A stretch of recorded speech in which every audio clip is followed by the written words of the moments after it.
स्वागत है आपका हमारे YouTube चैनल में। तो इस वीडियो में देखेंगे 7 क्लास का इतिहास का पहला चैप्टर कंप्लीट हो गया था। क्वेश्चन आंसर आज देखेंगे, ठीक है। मध्यकाल में भारत का क्वेश्चन आंसर। तो चलिए शुरू करते हैं। चैप्टर पूरा समझा दिए हैं 2 पार्ट में। ना देखो तो प्लेलिस्ट बन गया है, प्लेलिस्ट में जा करके देख सकते हैं एक लाइन से। तो चलिए क्वेश्चन में आ जाते हैं। तो ये रहा पहला क्वेश्चन, खाली स्थान भरिए, रिक्त स्थान को भरना है, ठीक है। पहला क्वेश्चन है, अल इदरीसी एक खाली स्थान था। तो ये भूगोल वेता एक था अल इदरीसी। भारत का मध्यकाल इतिहास खाली स्थान वर्षों के दौरान हुए परिवर्तनों का अध्ययन है। कौन वर्षों, कितना वर्षों का अध्ययन है? 1000 है ना, 1000 वर्षों का अध्ययन है मध्यकाल में। भारत का जो मध्यकाल का इतिहास है उसमें 1000 वर्षों के दौरान हुए परिवर्तन, 1000 वर्ष में जो परिवर्तन उसको पढ़ना है। नक्शा या मानचित्र बनाने वाला व्यक्ति खाली स्थान कहलाता है, मानचित्रकार कहलाता है। तो आगे देखिए, आगे क्वेश्चन आंसर दिया हुआ है एक जगह है ना, तो स्क्रीनशॉट ले लीजिएगा। ये देखिए,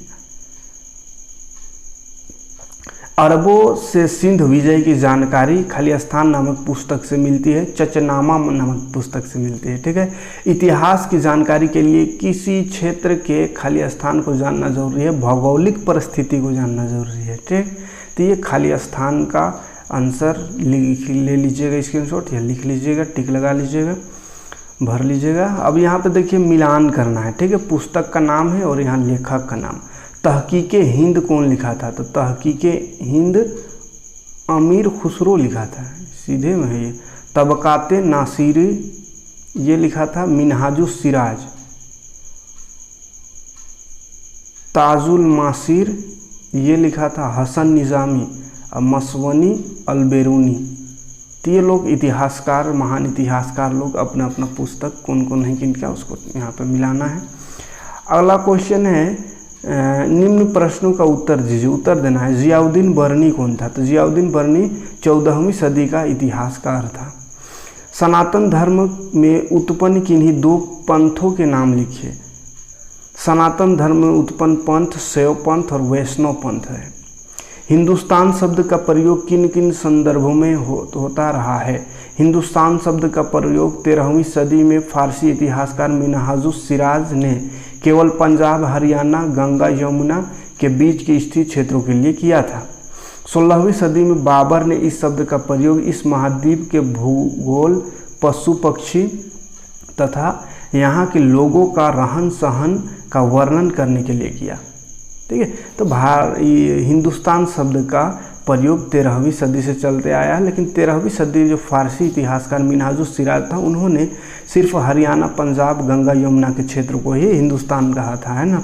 बाद में फिर बाबर जो मुगल का संस्थापक, उन्होंने पूरे इस महाद्वीप को भूगोल, यहाँ का भूगोल, पशु पक्षी और यहाँ के लोगों को का वर्णन, रहन सहन का वर्णन करने के लिए हिंदुस्तान शब्द का प्रयोग किया। अगला क्वेश्चन है, मध्यकाल में कृषि में किस नई तकनीक का इस्तेमाल किया जाने लगा? तो मध्यकाल में जो कृषि का रहट से सिंचाई किया जाने लगा, है ना। अगला क्वेश्चन है, इस्लाम धर्म में आस्था रखने वाले व्यक्ति का व्यवहार कैसा होता है? इस्लाम धर्म में आस्था रखने वाले व्यक्ति एक ईश्वर की सत्ता को स्वीकार करता है तथा प्रेम, करुणा एवं उदारता में विश्वास करने वाले प्रत्येक व्यक्ति को गले लगाता है। तो ये इस्लाम का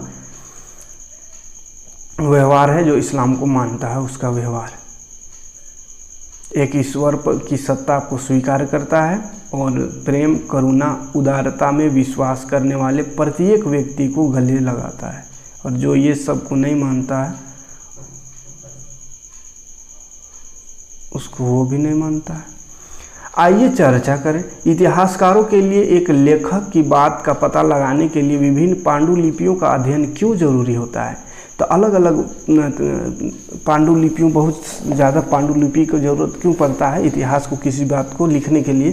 तो क्यों पड़ता है? क्योंकि समय के साथ जो है ना बहुत सारा बदलाव हो जाता है ना, इसलिए किसी एक के भरोसे नहीं, बहुत सारे पांडुलिपियों को निचोड़ करके और इतिहास लिखा जाता है।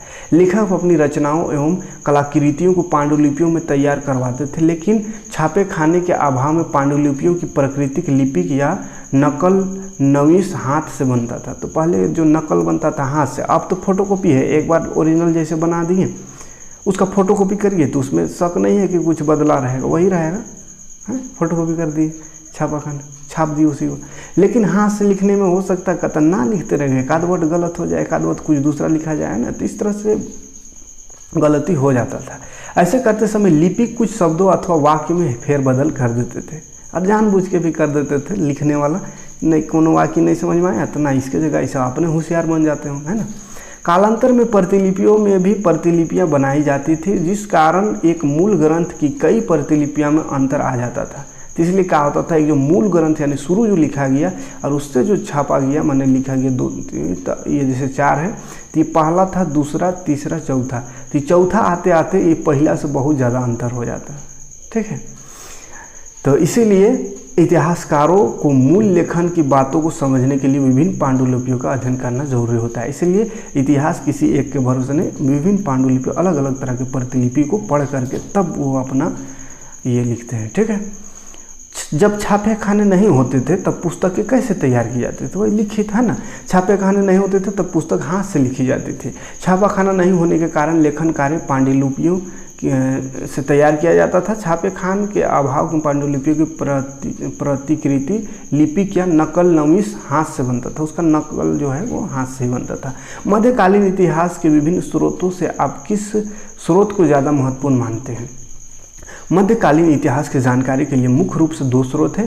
पहला स्रोत है पुरातात्विक स्रोत और दूसरा साहित्य स्रोत। मध्यकाल इतिहास की जानकारी साहित्यिक स्रोत से अधिक विस्तार के रूप में हमें प्राप्त होता है। साहित्य स्रोत से ज़्यादा बेटर पता चलता है, क्योंकि साहित्य स्रोत माने लिखित स्रोत है और पुरातात्विक स्रोत मतलब है कि वो कुछ चीज़ है, मूर्ति है, कोई बर्तन उर्तन, मतलब कुछ अवशेष मिला उससे पता करना, ठीक है। पुरातात्विक स्रोत में सिक्का, स्थापत्य इत्यादि आते हैं। साहित्य स्रोत में हम वहाँ की तत्कालीन इतिहास के सामाजिक, राजनीतिक, आर्थिक और धार्मिक नीति की विस्तृत जानकारी प्राप्त होती है। मध्य युग में अनेक इतिहासकार ग्रंथ लिखे गए जिनसे हमें इस युग की राजनीतिक घटनाओं के बारे में जानकारी मिलती है तथा ये पांडुलिपियों द्वारा या प्रतिलिपियों के रूप में संरक्षित रहने के कारण अधिक विश्वसनीय है। और ये पांडुलिपि और जो प्रतिलिपि है सुरक्षित रखा गया था अभिलेखागार में, जो कि अभी मिलता है ना, तो इसीलिए विश्वसनीय है क्योंकि उसी समय का लिखा हुआ है ना। इसमें किसी प्रकार का कोई दो राय नहीं है। आए बस, चलिए तो इतना क्वेश्चन था, ठीक है।